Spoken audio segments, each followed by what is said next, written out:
Black rice is a cereal whole grain which is cultivated in Manipur in India and also in many other Asian countries. Do you know black rice is also known as emperor rice or forbidden rice? Because earlier only the emperors and the rich and wealthy were allowed to eat it. But that's not the case now, and it's available freely in groceries and online stores.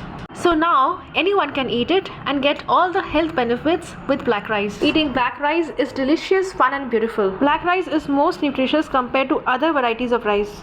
Black rice takes more time for cooking because it has an outer layer which is full of fiber and nutrition. For easier cooking, you should soak black rice in water for a few hours and then you should cook in pressure cooker for 2 to 4 whistles. Rice is full of antioxidants and the black purplish color is because of the antioxidant known as anthocyanin, which protects the body cells against damage. It also protects your heart.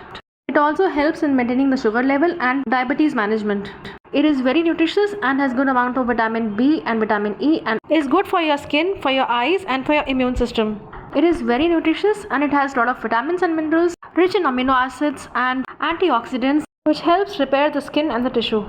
It helps preserve eye health as it has powerful carotenoids which protect the eyes from harmful blue lights. It is high in fiber which helps in weight management. You can make tasty pulao out of black rice, like I have used soya and broccoli and avocado over here. You can put a lot of vegetables and make a balanced meal. You can also make dosas and idlis out of black rice as you do it for white rice. You can also make yummy kheer out of black rice as you do it with white rice. Thus all the dishes and recipes which use white rice, you can use black rice instead to get all these health benefits. You can definitely eat black rice daily, once in a day. But do not overeat it. Do not eat 3 times a day because overeating can cause bloating of the stomach. Overeating of anything is not good. You should include a variety of whole grains and millets in your meals.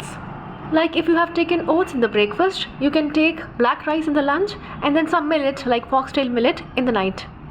This channel aims to make you healthier and healthiest. So do subscribe to this channel for more such videos.